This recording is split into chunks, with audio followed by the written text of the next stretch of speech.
एक तरफ समाजवादी पार्टी के मुखिया कहते हैं कि योगी जी मठाधीश हैं। एक दिन उनका ये भी बयान आया था कि मठ वाले माफिया होते हैं। मठाधीश और माफिया में कोई ज्यादा फर्क नहीं होता। लेकिन बीजेपी की बात की जाए तो बीजेपी कहती है कि इससे पहले जो भी सरकारें रही हैं, चाहे समाजवादी हो, खास करके समाजवादी को ही कहा गया है कि माफिया का संरक्षण होता रहा है इनके शासनकाल में। हम लोगों से जानना चाहते हैं कि आखिर लोग क्या राय रखते हैं, क्या मानते हैं सर, माफिया मठ माफिया है या जो पहले की सरकारें थीं वो माफिया का संरक्षण करता था?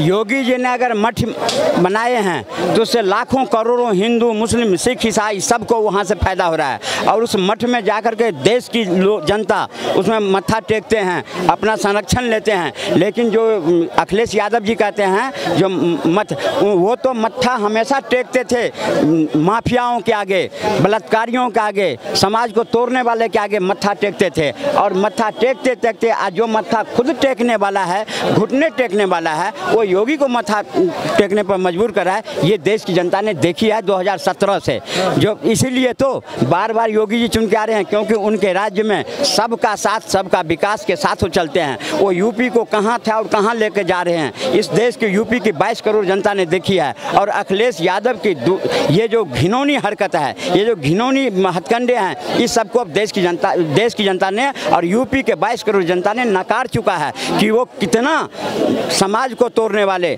समाज को बलात्कारियों के, मठाधिकारियों को कैसे प्रश्रय देते थे, उनके राज्य में कैसे बलात्कारी और समाज तोड़ने वाले और ये गैंगस्टर सबका क्या हावी रहता था। सरकार अखिलेश यादव नहीं चला रहे थे, उनके राज्य में अगर चला रहा था तो अतीक अहमद चला रहा था, और वो क्या कहते हैं, वो मुख्तार अंसारी चला रहा था, विकास दुबे चला रहा था, ये सब चला रहा था। सरकार को अखिलेश जी नहीं चला रहा। सबका साथ, सबका विकास करने की बात, सबका साथ लेने की बात, सबका साथ कहाँ उत्तर प्रदेश में बीजेपी लेकर चलती है? अरे एक धर्म विशेष को विपक्ष वाले कहते हैं कि टारगेट करके उनका जो है इनकाउंटर कर दिया जाता है, उनके घर गिरा दिए जाते हैं। कहाँ तक सबका साथ है इसमें? जो अगर लड़कियों के 12-12 साल लड़कियों के साथ अनैतिक काम करेगा, लड़कियों को बुला करके घर में उसको बलात्कार करेगा, चाहे वो कोई भी हो, चाहे यादव हो, ठाकुर हो, मुस्लिम हो, सिख हो, ईसाई हो, अगर उसके ऊपर बुलडोजर चला तो क्या गलत किया? और बुलडोजर चला है तो न्याय के हिसाब से चला है और चलना चाहिए। और इस बात को यूपी की जनता, 22 करोड़ जनता ने योगी जी के साथ खड़े हैं और खड़ा रहेगा। आप कहते हैं जाति पर में, तो मैं कहता हूँ अगर वो कहते हैं मंगेश यादव पर चला तो राजू पाल कौन था, उमेश पाल कौन था, विकास दुबे कौन था, ये सब कौन थे?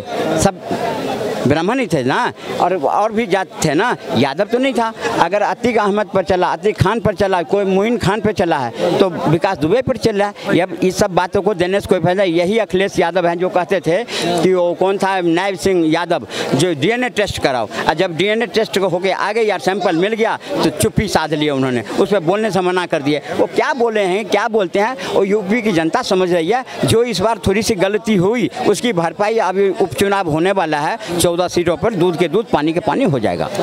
चुनाव में ले आएगा बीजेपी, क्योंकि बड़ी पार्टी है उत्तर प्रदेश में समाजवादी पार्टी। ऐसे कैसे कह सकते हैं? वो कह रहे हैं कि अब नहीं चलेगा, लोग समझ गए हैं। वो तो ये भी कह रहे हैं 2027 में बाबा गए, वो तो अयोध्या के लोग भी समझ गया ना, जब 2 महीने के बाद ही वहाँ के 12 साल की लड़की के साथ क्या हुआ। क्यों? इनके जरा सी ही बहुमत मिलता है कि इनके जितने भी बदमाश हैं, गैंगस्टर हैं, जितने भी अनैतिक काम करने वाले, सब बिल से निकल के खड़े हो जाते हैं, क्योंकि मेरा तो अब संरक्षण करने वाला आ गया, मेरे जाति से जोड़ करके मेरे सामने खड़ा होने वाला तो हो गया, इसी के बल पर तो करे। इससे पहले क्यों नहीं करता था? क्योंकि उसे भय था कि योगी है, और योगी की डिमांड आज पूरे देश में हो रही है। जो योगी जैसा चीफ मिनिस्टर हमें चाहिए, और योगी हमेशा बना रहेगा और उस जाने वाला नहीं है।